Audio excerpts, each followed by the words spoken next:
may kagalakan at meron po tayong excitement.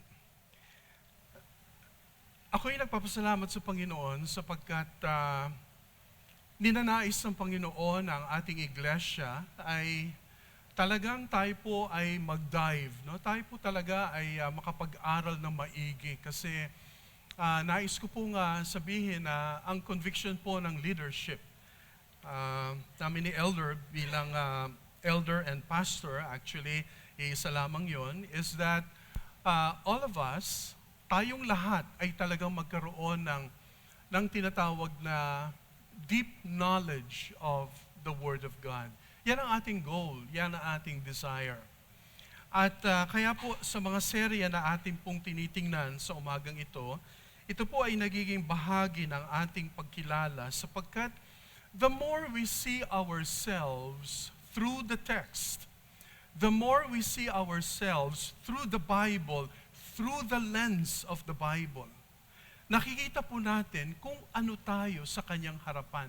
Kaya po alam nyo, yung ating pong pagtingin sa ating mga sarili, minsan patuloy natin itong iniisip at binibigyan ng diin. Minsan very conscious tayo kapag sinabing, what do I think of myself? Conscious na conscious tayo doon. At syempre sa isang banda, hindi naman masama na lahat tayo, bago tayo umalis sa bahay, di ba? Sino sa atin dito hindi nagsalamin? Sino sa atin dito hindi gumamit ng mirror? Okay? Oo. Kanina nga lang, no, bago ako dito, hinawi ko yung buhok kasi parang humahaba na yung bangs ko. Kasi gusto ko na medyo kahit papano, maayos. Ibig sabihin, tayong lahat, we want to be aware and we want to be conscious patungkol sa ating mga sarili. And there's nothing wrong about it. What do I think of myself? Kaya lang, kapag ikaw ay governed ng bagay na ito, na ikaw ay patuloy na lamang, iniisip mo parate, what do I think of myself, what do I think of myself, medyo may problema din po doon. May problema tayo. Kapag ang iniisip mo naman ay ganito, what do others think of me, problema din. Ano kayang iniisip nila sa akin? Ano kayang iniisip na kaibigang ganito sa akin? What do others think of me? Well, hindi naman din masama. Iniisip natin sapagkat ang sabi nga natin ay, no man is an island. Walang nabubuhay na mag-isa. Hindi tayo namumuhay ayon lamang sa sarili, kundi iniisip din natin, ano kaya iniisip nila sa akin? Maganda rin yun. Nakapagbibigay sa atin ng paalaala sapagkat may mga taong nakakakita sa atin. Pero kung yun din at yun lang parati ang laman ng ating puso, what do others think of me? May problema din. Tapos, what do I think others think of me? Iba na, no? Ikaw na yan, what do I think others think of me? Ano sa tingin ko, ang tingin ng iba sa akin? Wala din masama, sapagkat iniisip din natin. Ganun tayo mag-isip. Iniisip natin, ano kayang iniisip niya sa akin? Pero kung yun at yun lang parati, ang laman ng ating puso't kaisipan, may problema din. Pero kapag tayo po ay nasa habit at ang ating pong parating tinatanong sa ating mga sarili ay, Lord, what do you think of me? What does God think of us? Lord, ano sa tingin mo? Ano ang iniisip mo sa akin sa mga oras na ito? Mga kapatid, napakaganda. Hindi tayo, we will never go wrong. Hindi tayo lilihis sapagkat parati nating iniisip, Lord, what do you think of me? Lalong-lalo na, ang ating pong lens, ang ating pong mirror ay ang salita ng Diyos. That's the only way that we can know how does or what does God think of us through His Word. Ang sabi po ng isang scientist, ang sabi niya, the Bible is clear enough to enlighten God's people, but obscure enough to humble them. Ang sabi ni Mark Twain, ang sabi niya, actually, wala akong problema doon sa mga, what I worry basically is not those things that I don't know sa scriptures. Ang problema ko ay kung ano ang aking nalalaman sa Biblia. Sapagkat kung alam ko ang Biblia, talagang matindi. Kaya nga, di ba, there was a time, ang panalangin ko, Lord, We will be hearing a preaching that is dangerous. We will be hearing a preaching that will radicalize our lives. May preaching, ang ating preaching na mapapakinggan at napapakinggan ngayon is something that is dangerous. Why? Because you can be a radical believer. Ikaw yung tipo na talagang pwedeng mangyari na iiwan mo ang lahat para lamang sa Panginoon. Because of the gospel, and the gospel transforms. Now ngayong umaga, if you remember last time, Elder spoke on the first sign.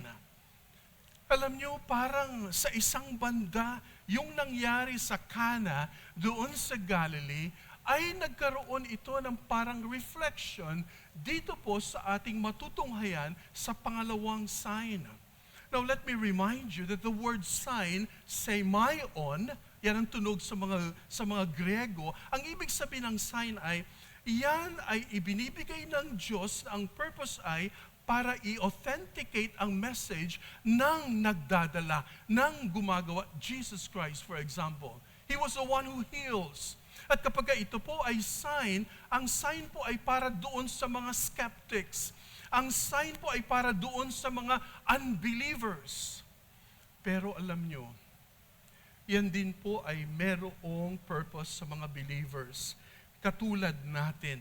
At dito makita ho natin kung gaano ka all-knowing ang ating Panginoong Jesus na maging sa mga taong nakakita ng mga signs or miracles o yung mga bagay na kamangha-mangha, mga wonders, alam ni Jesus kung nasaan na sila when it comes to their commitment with Him. Now dito po makita natin, tingnan po natin ang mga text, tingnan po natin ang binasa natin. If you would open your Bibles again at nilagay po natin dyan sa ating pong screen para makita po natin. Ang sabi dyan, once more, okay? Once more, He visited Cana, naalala natin. Bakit once more He visited? Nangyari doon ang tinatawag na wedding feast. Nangyari doon ang tinatawag na kasalan. Naalala niyo yun? Alam niyo, napakaganda ng diskusyon natin last Sunday, no? Lalo na sa Sunday School. Okay? Sapagkat meron tayong connection, meron tayong konteksto na nakaka-relate tayo nung panahon na yon. And sapagkat ang pangangaral ay nagbibigay sa atin ng liwanag, so we were enlightened. So once more, He visited Cana in Galilee where He had turned the water into wine, and there was a certain royal official whose son lay sick at Capernaum. Or some would say Cafarnaum. Ibig sabihin, ang context dito ay merong tinatawag na royal official. Or, sabi ng ibang version ay nobleman. At meron siyang anak. Okay? Tingnan po natin ang susunod para at least, when this man heard that Jesus had arrived in Galilee from Judea, he went to Him and begged Him. Tingnan niyo po, gusto po natin maintindihan yung narrative, yung kwento. He went to Him and begged Him to come and heal his son. Makaawa, na nakiusap, na pagalingin ang kanyang anak, ang kanyang son, sapagkat ang kanyang son is sick unto death. Okay? And then sabi ng verse 48, unless you people, in the plural, you people see signs and wonders, Jesus told him, you will never believe. Ha? Ano ibig sabihin ni Jesus? Unless you people see signs and wonders, Jesus told him, you will never believe. Sapagkat ang konteksto noon ay gustong-gusto ng tao, parang ganito, no? Naalala niyo yung kasabihan, to see is to believe. Basta makita ako, talagang maniniwala ako. Pag hindi ko makikita, pag hindi ko siya makita, ay hindi ako maniniwala. Parang si Thomas, siya ay tinatawag na doubting Thomas. Now, in one sense, ang makita mo at maniwala sa isang banda, yan ay merong level na katotohanan sapagkat we are all, tayong lahat, ay finite. So kaya minsan, pag nakita ko, lalo at kapag nakita mo sa lengguwahe ng scriptures ay usong-uso ang tinatawag na testimony. An eyewitness testimony, mahalaga yun. Pero kapag ang pinag-uusapan natin ay ang tinatawag na pananampalataya, merong paraan ang Panginoon at meron siyang katotohanan na nais niyang iparating sa atin. Verse 49, the royal official said, tingnan niyo po, Sir, come down before my child dies. Panginoon, puntahan mo siya bago mamatay ang aking anak. Verse 50, go. Tingnan niyo po ang wika ng Panginoon, go. You go, pumunta ka na. Jesus replied, your son will live. The man took Jesus at his word and departed. Now, tingnan niyo po, ito po, kaya po ang title natin, babalik po tayo doon, Healing at a Distance. Sapagkat hindi katulad ng ibang mga yugto, gusto nilang makita at ang kanilang tinatawag na proximity, yung kanilang lapit, halimbawa, itong object na ito, malapit sa akin, and so I can verify with my own senses na ito po ay malapit, pero ito, healing from a distance. Malayo. Hindi nga siguro nakita. O hindi mo talaga makita sapagkat milya ang layo. Ang sabi ng Panginoon, umuwi ka na, go. Your son will live. Now, dito makita natin, napakagandang salita. The man took Jesus at his word and departed. Okay, tingnan mo natin 51. While he was still on the way, his servants met him, malayo pa lang, with the news that his boy was living. Imagine nyo, no? Pauwi ka pa lang, malayo pa, parang natatanaw pa lang yung uwian, tapos sinalubong ka na, Master, official to nobleman ito. So, ibig sabihin, nung nakita ng kanyang mga servants, nakita siya, ang good news ay gano'n na lamang, na ang kanyang anak ay buhay. Ang kanyang anak ay buhay. Imagine niyo, 52, when he inquired as to the time when his son got better, ano oras siya gumaling? Naalala niya, that was the time when Jesus told me, go home, at hindi mamamatay ang aking anak. Mga kapatid, napakaganda. And then verse 53, ang sabi dyan, then the father realized that this was the exact time at which Jesus had said to him, your son will live. So he and his whole household believed. Tingnan niyo po, siya at ang buong sambahayan ay naniwala. Sounds familiar. Noon, kapag mayroong tinatawag na naniniwala at ang isang member ng house o ng tinatawag na oikos o ng tinatawag na household, kapag yan ay naging mananampalataya, hindi po pwedeng hindi niya ma-share sa tinatawag na sambahayan. At ang sabi dyan, and his whole household believed. And then verse 54, this was the second sign Jesus performed after coming from Judea to Galilee. Ito yung pangalawa. Nangyari last Sunday. The changing of water into wine. Ngayon, ang purpose ni Jesus Christ ay ibigay itong mga signs na ito habang ang mga tao ay nagkakaroon ng tunay na pagtanggap hanggang, if I may say, hanggang masala, hanggang ma-filter ng Panginoon kung sino talaga ang tunay na kanyang mga anak. Now, tingnan po natin ang ilang mga bagay, no? Let's look at some preliminaries. Ibig sabihin nito, ilang mga bagay. Balikan natin yung konteksto, John 2:23 to 25. Makita po natin doon. Okay? Tingnan po natin saglit ang ating mga Biblia para at least we have time to turn our Bibles, no? Hindi ko na nilagay dyan, but John chapter 2, 23, 23 to 25. Tingnan niyo po ang sabi dyan. Now, while he was in Jerusalem at the Passover feast, many people saw the miraculous signs he was doing and believed in his name. But Jesus would not entrust himself to them. For he knew all men. Tingnan niyo po yung mga salitang yan. He did not need man's testimony about men, for he knew what was in a man. Mga kapatid, yung paniniwala ng marami, yung belief ng marami, was actually related to signs. Now, tingnan mo, parang medyo mabigat isipin. Ibig sabihin, kung meron silang nakikita, doon pa lamang sila naniniwala. Yung yugtong ito, okay, ng nobleman, doon sa kanyang anak. Ang sinabi ni Jesus Christ ay, ang sinabi ng nobleman, puntahan mo naman yung aking anak, may karamdaman siya. May karamdaman siya. Ang sabi ni Jesus, you go, hindi mamamatay yung anak mo.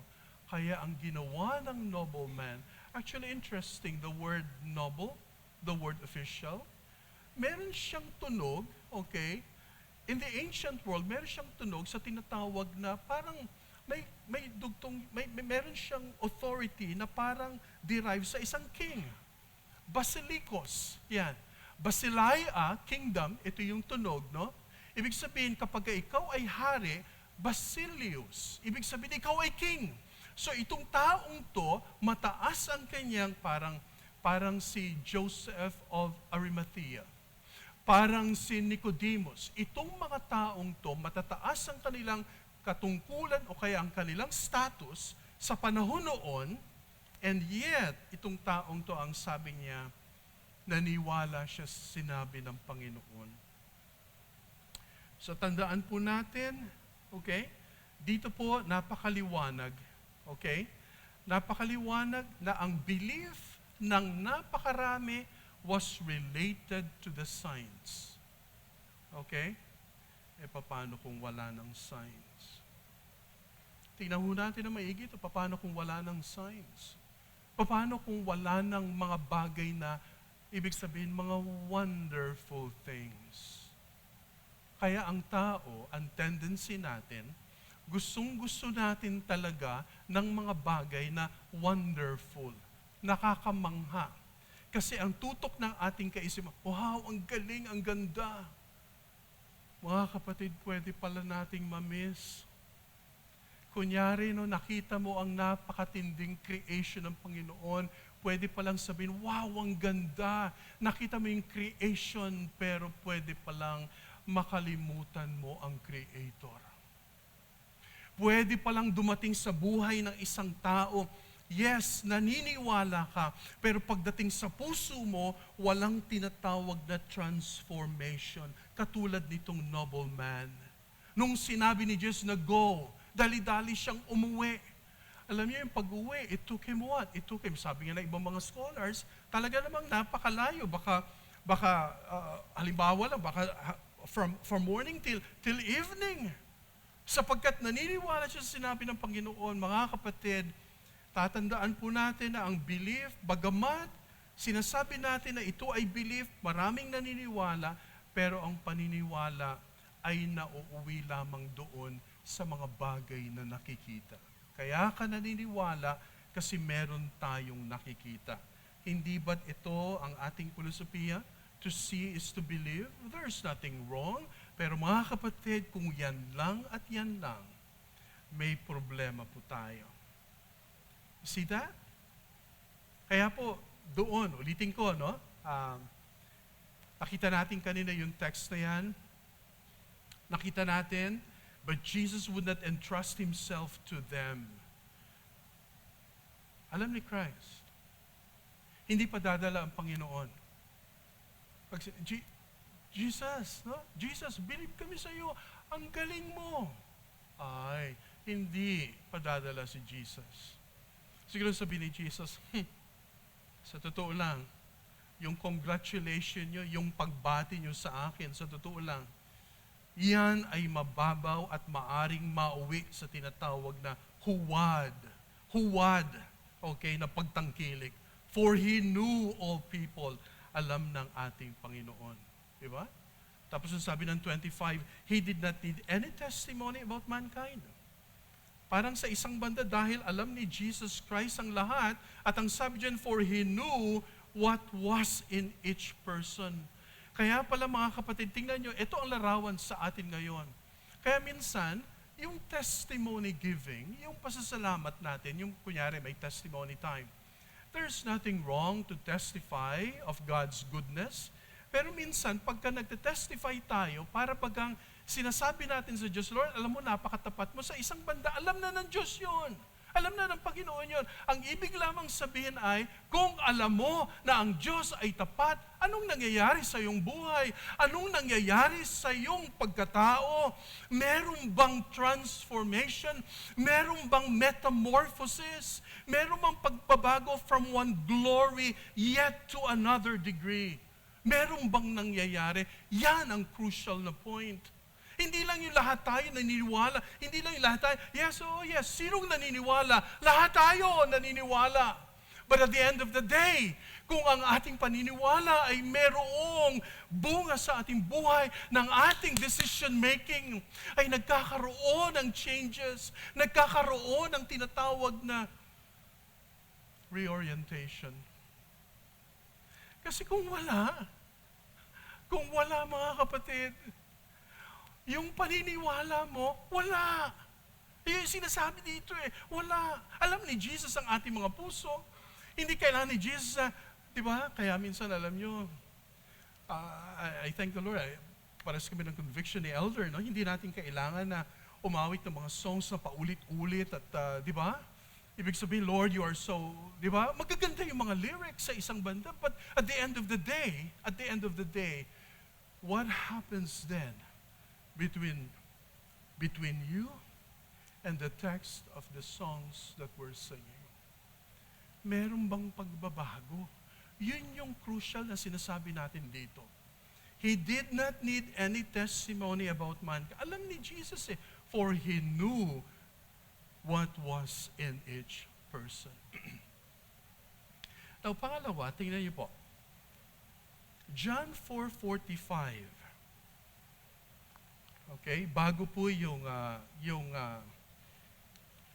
bracket ng ating text. Tingnan niyo po ang John chapter 4, okay, verse 45. Ang sabi po, when He arrived in Galilee, the Galileans welcomed Him. You see, this is basically the same thing, no? Welcomed Him. They had seen all that He had done in Jerusalem at the Passover feast, for they also had been there. Mga kapatid, tingnan niyo po, nilagay ko dyan, enthusiasm. Okay?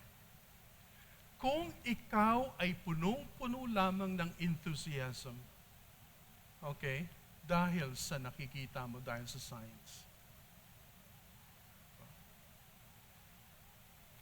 Mga kapatid, kailan ba tayo naging enthusiastic? Ang religion, kaya alam niyo, ang sabi ni Karl Marx, yung founder ng communism, ang sabi ni Karl Marx, sa kanya, ang religion daw ay opium. Ibig sabihin, ang relihiyon ay nakapagpapahay sa mga tao, bigyan mo sila ng religion, i-cover mo, magkaroon ng cover-up, and in the name of religion, ibigay mo sa kanila, mga kapatid, bibigay sila. Because religion is like an opium. Parang drug. Kapatid, di ba? Kaya pala, napaka-crucial sa atin na dapat, whenever we worship the Lord, whenever we live, whenever we walk with the Lord, hindi madadaan sa tinatawag na emotionalism.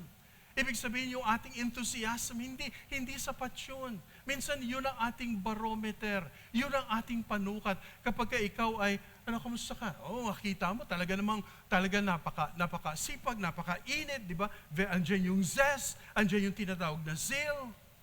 Pero naku, parang katulad ng parable of the sower. Bigyan mo ng pagsubok. Bigyan mo ng tinatawag na ng difficulty sa buhay. Naku, lilipas din yun. Aalis din siya.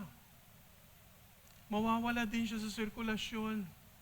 Tingnan niyo ho, yan ang parating sinasabi ng Biblia sa atin. Sapagkat Jesus Christ wants to have us look at this very important point na itong mga ito, kaya binigay ang signs, Diyos na nagbigay, para lang sa ganon, through the signs, we will have faith in the one who is actually working all these things. Ang sabi dyan, when he arrived in Galilee, the Galileans welcomed him. Yung salitang welcomed him, alam nyo ba? Ibang klase yung welcomed. Hindi lamang yung bang binate, kundi talagang nagpakita sila ng tinatawag na hospitality. When a person is hospitable, di ba? Kapag nagpakita ka ng hospitality, and I think, ang welcome ay form of hospitality. So whenever we welcome people, let's say in our church, we are showing hospitality. Pero mga kapatid, hindi sapat na tayo po ay hospitable. Hindi sapat na tayo po ay nagpapakita ng kagandahang loob sapagkat pwedeng mauwi sa tinatawag na outward. Tingnan niyo kung gaano ka crucial nitong mga bagay na ito. Now, next. Tingnan po, ito pang isa. John 4:48. Ito na, pumasok na sa ating text. Ang sabi dyan, so Jesus said to him, unless you see signs and wonders, you will not believe. Nilagay ko po ang tinatawag na skeptical. When a person is skeptical, ang tao po ay hindi talaga by nature, hindi talaga siya naniniwala. You're a skeptic. Hindi natin masyadong ginagamit yan. Skepticism, o kaya skeptical ang tao, skepticism ang filosofiya, pero sa totoo lang, yan po ang nagiging dominante sa ating mga buhay. Okay? Now, tingnan po, ang sabi ng verse 48, unless you see, or unless you people see signs and wonders, Jesus told him, you will never believe. Now, let me go then to our first point. So, nakita natin preliminaries. So, dito po makita natin, number one, ang tunay na paglapit sa Diyos, ang tunay na yung bang pagtalima sa Kanya ay merong tinatawag na humble request. Tingnan niyo po ang sinabi ng verses, again, 46 and 27, nandyan yan. So, hindi ko na babasahin, pero tingnan niyo po. It is while Jesus is in Cana na itong nobleman na ito ay kanyang na-encounter. Again, this person was a kingly man. There is a sense na meron pong tinatawag na extreme urgency about the situation. Siya po ay nagbibeg, siya po ay nagmamakaawa, siya po ay nagpapakumbaba, okay? Para ang kanyang anak ay gumaling. This person is in a desperate situation and hopes Jesus will come to his rescue. Mga kapatid, alam nyo, ang pinakamainam siguro na magiging laman ng ating relasyon sa Panginoon, it's always humility. Kaya nilagyan ko lahat ng points ko, humble request, katulad nito. Ibig sabihin, maaring itong nobleman na ito, looking for something na narinig niya marahil dahil sa naging popular ang ating Panginoong Jesus. Nagkaroon siya ng tinatawag na some kind of faith. Sa una, medyo kaduda-duda. Sa una, medyo hindi talaga buong-buo. Pero alam nyo, ito pong konteksto na ito pong second sign na ito, ay ipinakita ng Panginoon na ang taong ito, in comparison doon sa mga Galileans, na punong-puno ng mga bagay na nakita, itong taong to ay nagkaroon siya ng humble request. So mga minamahal, ang ating bang pagkilala sa Diyos ay nababalot ito ng parang isang hiling parate that hindi mo tinitingnan ang iyong sarili na ikaw ay kingly person, katulad ng nobleman na ito. Hindi katulad ng isang tao na meron siyang tinitingnan na posisyon sa society, but this one, merong tinatawag na humble request. Think about it. Ang ating bang pananampalataya, ang ating bang paglapit sa Diyos, yan ba ay merong humility? Now, the second thing, merong tinatawag na humble persistence. Dito makita natin, no, nagsimula yung approach niya sa pananampalataya. Kung mapapansin natin, tingnan niyo po ang sinabi ng 48 yan, and 49. Di ba may nakalagay dyan, unless you see signs and wonders, you will not believe. Unless you see signs and wonders, you will not believe. Parang ang reply ng Panginoon dito sa 48 and 49, parang it might seem a little harsh, no? Sa unang tingin. Sapagkat dito makita po natin na nakita ni Jesus Christ ang amazement, o kaya na-amaze si Jesus, maaring siya ay merong amazement sapagkat nakita niya na ang taong to ay nais na kilalanin siya rather than primarily doon sa miraculous event. He was looking for a commitment. Hindi lamang yung kanyang interest, yung ability ni Christ para gumawa ng mga miracles, kundi he was looking for commitment to the Lord Jesus Christ. He was looking for faith in himself, di ba? Na merong siyang maibibigay bukod doon sa mga bagay na maaaring mangyari sa kanyang buhay o kaya sa anak niya.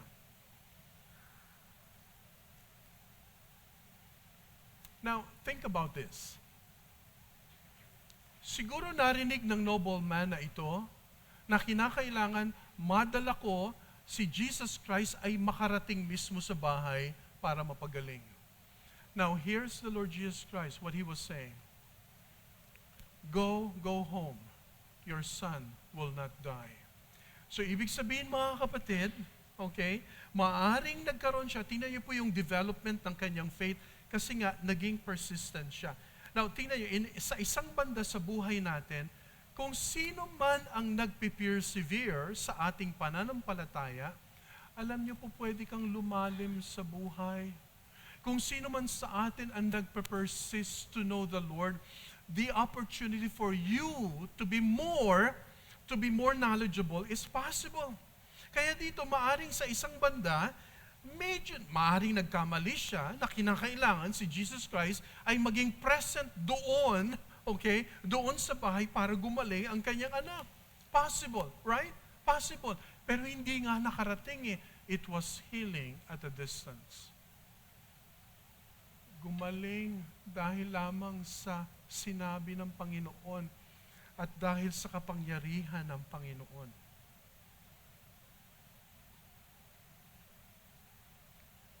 Maari siguro, tingnan nyo, no? Alam daw, ang sabi ng ibang mga experts, alam niya na maaring pagbalik niya, patay na yung kanyang anak. Alam ng father na ito, ng noble son na ito, na maaring pagbalik niya, patay na sapagkat sick unto death. Ibig sabihin talagang malubha. Pero maaring nagkaroon siya, itong taong to, dahil persistent ang kanyang pananampalataya, maaring nagkaroon siya ng tinatawag na crisis. Maaring dumating sa kanyang point, kailangan talaga makarating doon si Jesus kasi paano pag namatay? Tapos. Wala nang pag-asa kasi patay na. Pero mga kapatid, dito sa John, makita po natin that Jesus actually will reveal Himself. Parang itong bagay na ito, kulang na lang sabihin ng Panginoon, Sir or nobleman, kahit pagbalik mo, patay ng anak mo, umuwi ka, buhay. Ang sabi ng iba, maaring pagpunta niya, patay na. Maaring ang sabi ng iba, talagang malapit ng mamatay, halos patay na. Kaya yung mga servants, sinalubong siya, Sir, buhay po yung anak ninyo. Aba, akala din ng mga servants patay na. Akala din ng mga servants talagang wala ng pag-asa. You see, makita ho natin, his desperation is revealed in the expression of his fear that his son may die. That his son may die. Pero siya ay nag-persist. So ito pong faith na ito pong pananampalataya na ito na nagdala sa taong ito, okay, ay challenge ng Panginoon hanggang sa dumating sa point na ang sinabi ng Panginoon ay kanyang tinanggap. Hindi niya pa alam. Tinanggap niya ang salita ng Panginoon. Now, number 3, not only humble request, not only humble persistence, kundi humble submission. Tingnan niyo po ang sinabi ng verse 50, no? Napakaganda dyan. Ang sabi ng verse 50, Jesus replied, "You may go. Your son will live." This time, ang reply ng Panginoong Jesus ay talaga namang nagkaroon ng para siyang binuhusan at nagkaroon siya ng all the more. Siya po ay nag-persist, nag-persist, di ba? At siya po ay nag-submit sa kalooban ng Panginoon. Ang sabi po dito, the Master knows exactly what He is doing. And He challenges the man to exercise faith in His Word. So mga kapatid, ngayon, if we say that you have faith, do you believe in what the Bible says? Do we believe in what the Scriptures say? Naniniwala ba tayo kung ano ang sinasabi ng Bible? Ang sabi ng Hebrews chapter 11 verse 6, ang sabi ng for by faith, Romans 10:17 pala. Romans 10:17 muna. So then faith cometh by hearing, and hearing by the word of God. Ang sabi ng Hebrews 11 verse 1, ang sabi doon, di ba yung classic text ng Heroes of Faith, ang sabi ng Hebrews 11 verse 1, ang sabi doon, what's the beginning of that classic verse? Di ba? For faith is the substance of things hoped for, the conviction of things not seen. Ito ang tunay na pananampalataya. Okay? And then, pagdating sa chapter 11 verse 6, ang sabi doon, for he that cometh to God must believe that He is, and He is a rewarder of them that diligently seek Him. So mga kapatid, here is, di ba yung una parang ganito, no? Yung request parang paano i-approach ng nobleman, yung approach, di ba dun sa kanyang persistence, parang nakita natin doon yung development in one way, nagkaroon ng development. At dito sa submission, we have seen yung fullness ng kanyang pagtitiwala sa Panginoon. The man believed the word that Jesus spoke to him and went on his way. Gumawa siya ng desisyon sa kanyang buhay. And then the last, humble testimony. So from humble request hanggang doon sa humble testimony, yan ang sinasabi ng verses 51 to 53. Okay? 51 to 53. Muli, tingnan natin, no? Para ating masariwa. Look at verse 51. While he was still on the way, his servants met him with the news that his boy was living. When he inquired as to the time when his son got better, they said to him, the fever left him yesterday at the 7th hour. 53, then the father realized that this was the exact time at which Jesus had said to him, your son will live.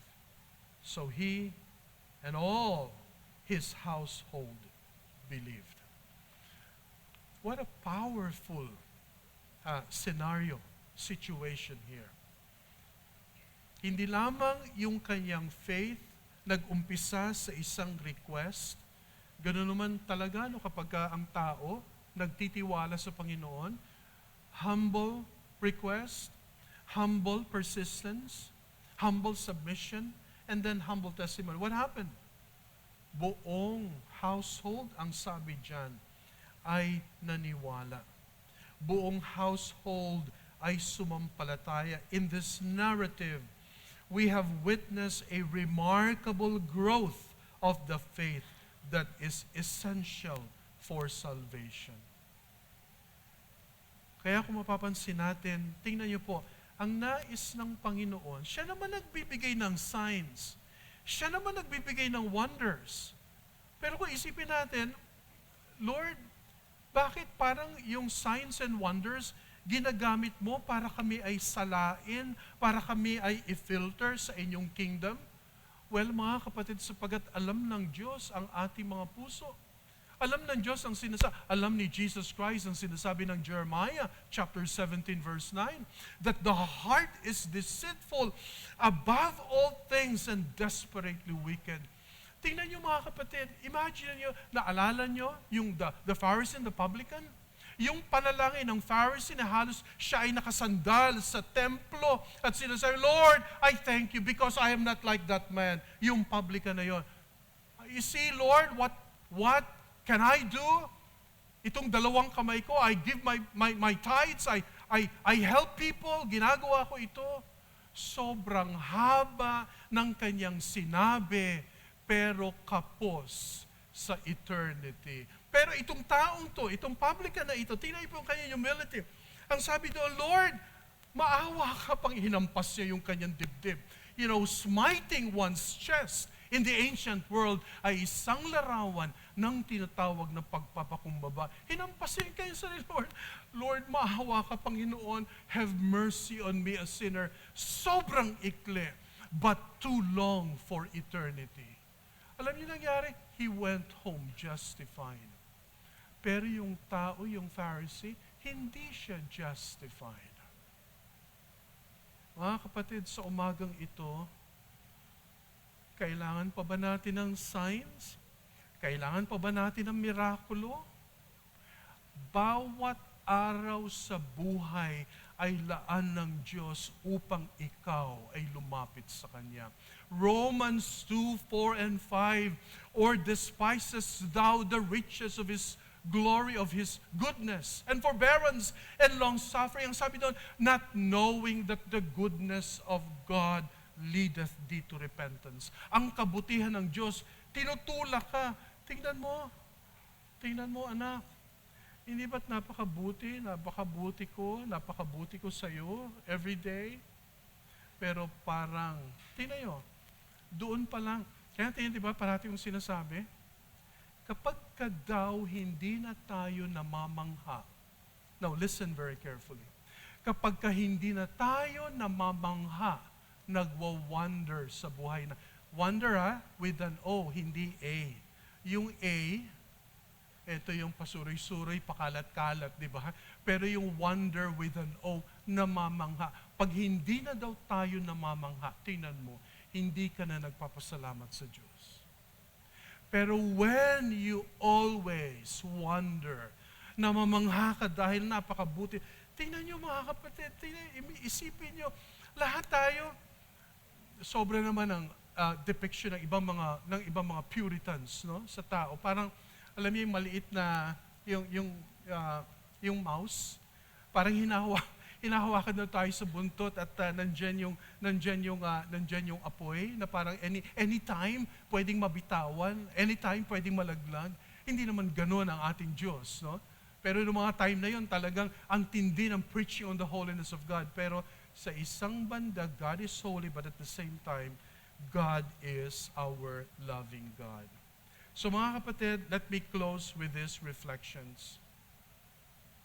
Number 1, ito po ang dapat nating tandaan sa mga susunod pa nating mga pag-aaral. Next Sunday, I'll be working again on healing, okay, of the invalid. Okay?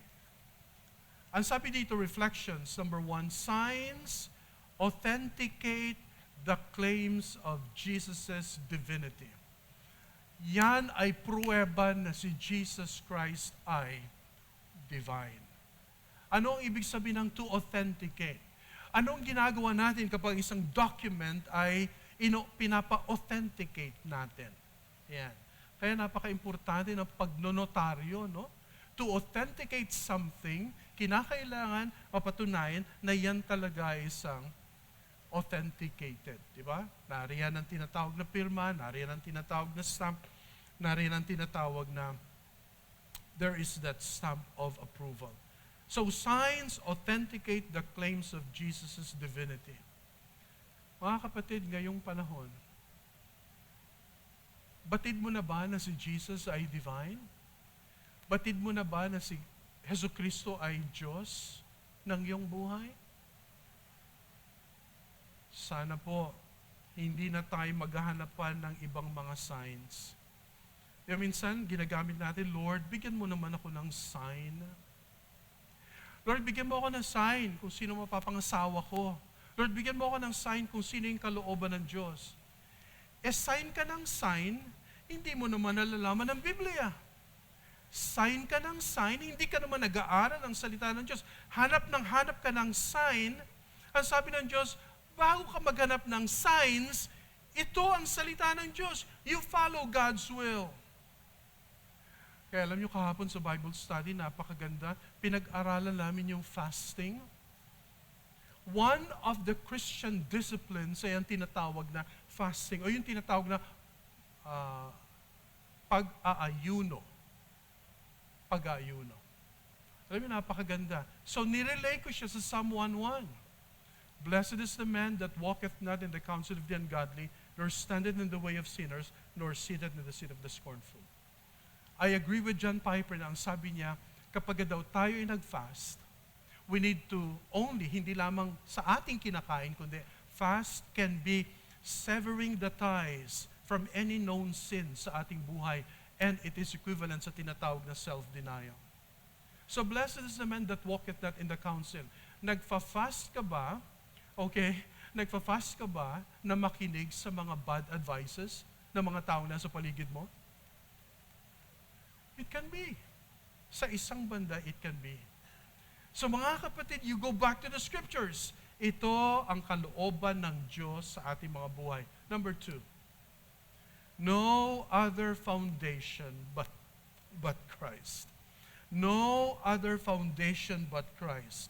Si Kristo lamang ang ating pundasyon at wala ng iba.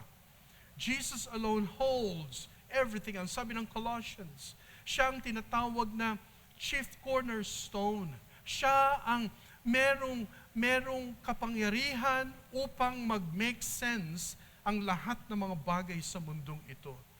He is our sure foundation. Mag-ingat po tayo sa anumang mga false teachings ngayon na ang tinuturo ay purely pragmatism. What is pragmatism? Pragmatism is nothing but, naalala nyo? Hindi. Panahon natin ngayon, dapat maging practical tayo. Practical lang. Practical lang, totoo. In other words, maging basic, maging simple, okay, maging practical, dapat ay working ang ating mga, kaya lang, kung wala ang Panginoong Jesus sa ating mga buhay. Practical ka nga, pero ikaw naman ay walang foundation sa scriptures. Pwede bang mangyari yun? Pwede. Kung wala ang Diyos, si Jesus Christ, yung ating pagiging practical na uwi sa tinatawag na pragmatism. That's the philosophy of what only works. Diba? Hindi, okay na yan. Basta nag-work, okay na yan. Hindi okay kasi nga, hindi si Kristo ang nasa foundation. Yan. And then the last, number 3, kung merong tunay na pananampalataya, true faith is being purified. Ito po. Sa lahat tayo na narito ngayon, kung meron po tayong pananampalataya na tunay, asahan mo na yan ay ipapurify ng Panginoon. Asahan mo na yan ay papalakasin ng Panginoon. Asahan mo na yan ay magkakaroon ng development. Alam mo, sa una pa lang, medyo mabigat na. Faith is being purified by God. Naranasan na ba natin na napupurify tayo? Naranasan na ba natin na tayo ay talagang, ano ibig sabihin nun? The Lord allows us to experience difficulties. He puts us to test, no? He approves us by way of allowing us to experience difficulties sa buhay. Alam niyo, marami na tayong narinig ng mga patotoo. Ang sabi nila, tingnan niyo, kung hindi dahil sa bagay na ito, hindi naging malakas ang aking paniniwala sa Panginoon. Sino ba namang hindi lalakas? Ikaw ay sinubok ng Diyos. Sino ba naman ang hindi lalapit sa Panginoon? Ikaw ay hinubog ka ng Panginoon sa pamamagitan ng pagsubok na yan. And all the more, wala kang ibang pupuntahan kundi siya. Siya lang at wala ng iba. Kaya alam niyo mga kapatid, paulit-ulit na sinasabi ng Panginoon sa atin, there is a way that seemeth right unto a man. Parang tingin ko okay, but the end thereof is the way of death. Akala natin parate okay. Pero in the end, tayo ay nagtatapos sa isang dismal failure. Nangyari na to. Nangyari na yon. Ulit-ulit. Pero mga kapatid, paulit-ulit mang tayong lumalapit sa Diyos. Every time na tayo ay nagkakamali, tayo ay tumatalikod sa Kanya, ni minsan, hindi siya tumalikod sa atin. Alam niyo, kung pwede lang sabihin, Lord, alam mo Lord, nakaka-stumble ka. Ha? Nakaka-stumble ang Diyos? You know why? Nakaka-stumble kasi paulit-ulit tayong bumibigo sa Kanya, and yet, He remains to be true and faithful na wala kang maririnig sa Kanya. Kung sa level lamang ng ating relasyon, nakarinig na tayo ng mga pasaring, ng mga patama, alam mo, ang tigas ng magaling ka lang kung ikaw may kailangan, pero ganito, mga kapatid, God never chides. He never chides. Hindi siya nanunumbat. Mga kapatid, ito ang point, no? Alam niyo, ang sumbat minsan masakit. Bakit ka sinusumbatan? Bakit ka nanunumbat? Masakit sa dibdib eh. Kaya ka nanunumbat kasi something is wrong. Pero ang Diyos may karapatan bang manumbat sa atin? Ang Diyos ba may karapatan na tayo ay sumbatan? Ang Diyos ba may karapatan para sabihin, anak, ilang beses na to? Lahat. Meron siyang karapatan. Pero hindi niya ginagawa ni minsan. Pero kapag dumaan tayo sa pagsubok, ang sabi ng Panginoon, there is a way that seemeth right unto a man, but the end thereof is the way of death. Job 23:10. But he knoweth the way that I take. And when he has tried me, kapag ako ay sinubok ng Diyos, tingnan nyo, I shall come forth as gold. So umagang ito mga kapatid, healing at a distance, wala sa eksena ng tinatawag na visible na nangyari, and yet itong nobleman na ito ay nagtiwala sa ating Panginoon hanggang sa ang kanyang pananampalataya ay nagkaroon ng matibay na commitment sa Diyos. May the Lord prosper us all. At itong healing at a distance na ito ay mag-cause sa atin ng humble faith all throughout the days of our lives. Sapagkat walang ibang kundi ang parating maging mapakumbaba sa harap ng Diyos. Tayo pong lahat ay manalangin.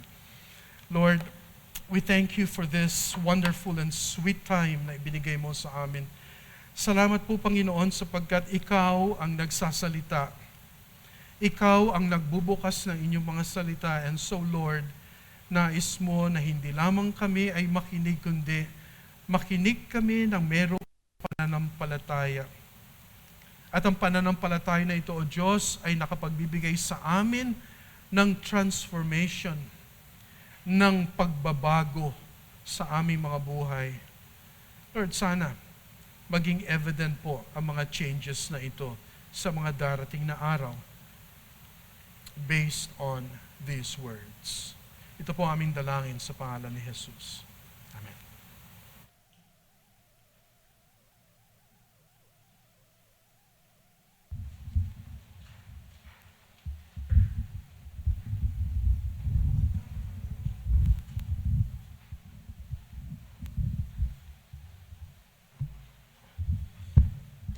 Thank you, Pastor, for the message na isang preparation sa ating celebration ngayong umaga.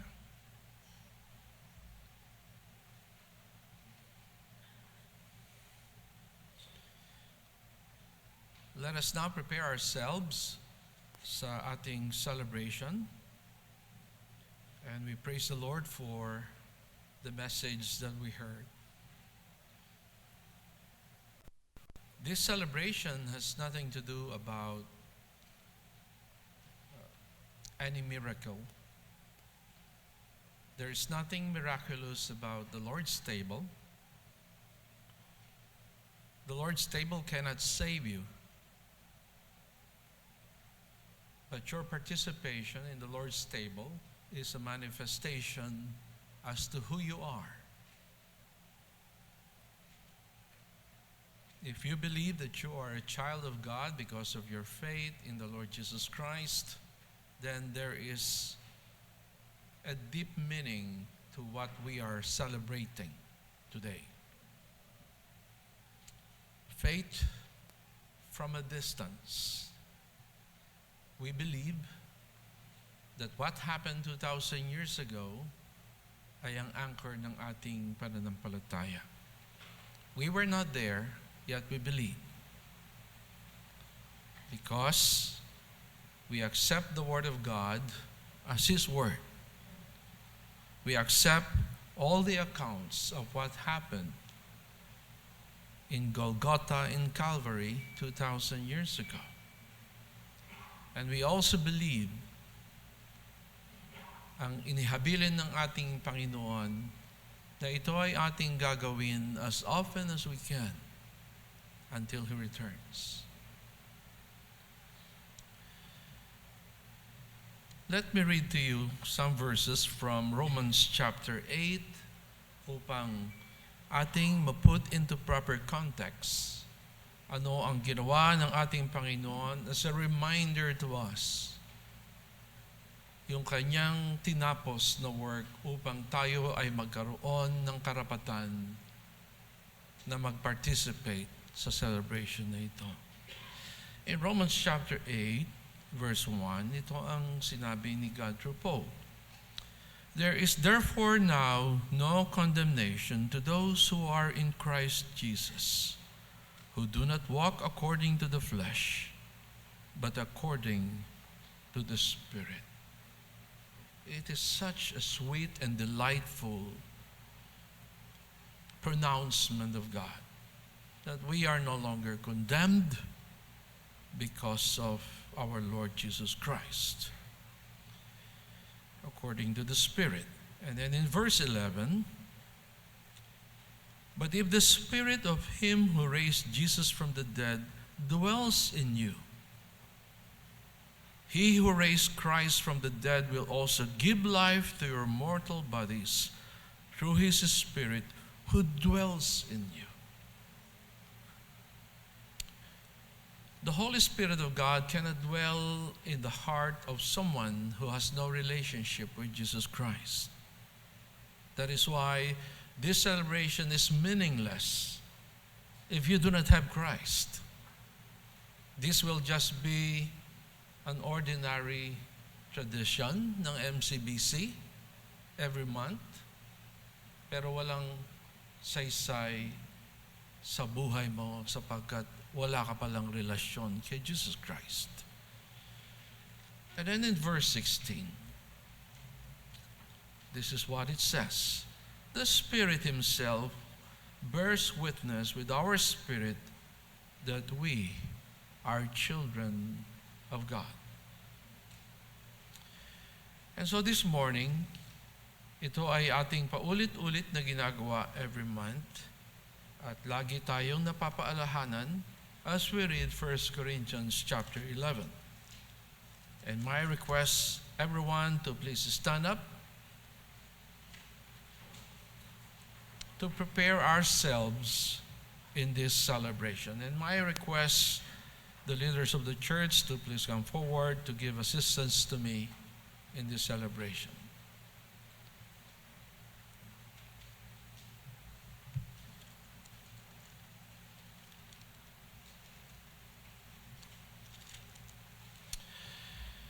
Therefore, whoever eats this bread or drinks this cup of the Lord in an unworthy manner will be guilty of the body and blood of the Lord. But let a man examine himself, and so let him eat of the bread and drink of the cup. For he who eats and drinks in an unworthy manner eats and drinks judgment to himself, not discerning the Lord's body. This is a warning na hindi ito ordinary affair. This is a very serious celebration. Examine your heart, our hearts. If there is a sin na hindi mo mabitaw-bitawan, do not participate. But talk to God. Nevertheless, ask for His forgiveness.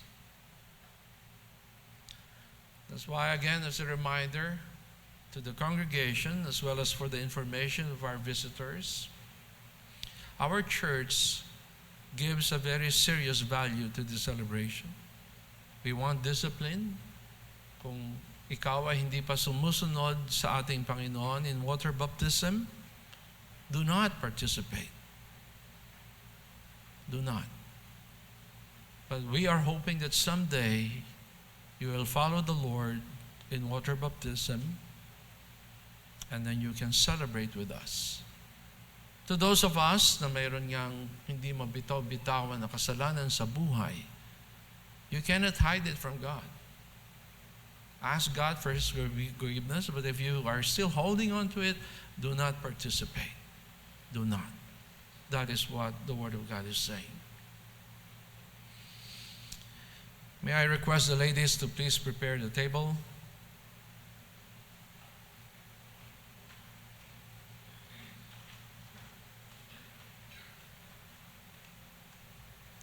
Let's pray. Heavenly Father, we thank You that the MCBC congregation, our church, treats this celebration seriously. We thank You for what this bread represents, Your bruised body for our forgiveness, Your death. And we thank You for what this cup represents, Your shed blood, that we might be washed and be forgiven of our sins through Christ. Prepare us now, Father, in this celebration. In His name we pray. Amen. We may all be seated now, and we will begin in our celebration.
Shall we all stand up?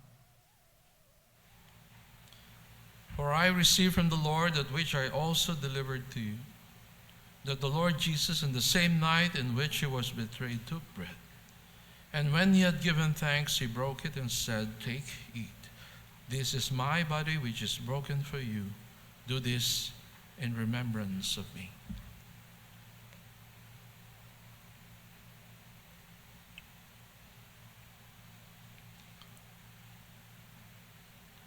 In the same manner, he also took the cup after supper, saying, "This cup is the new covenant in my blood. This do as often as you drink it in remembrance of me.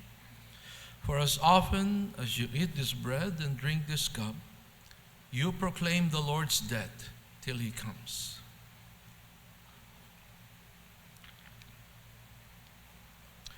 Heavenly Father, we thank you for the privilege of joining this celebration. Indeed, Father, we proclaim that you are coming back. In his name we pray. Amen.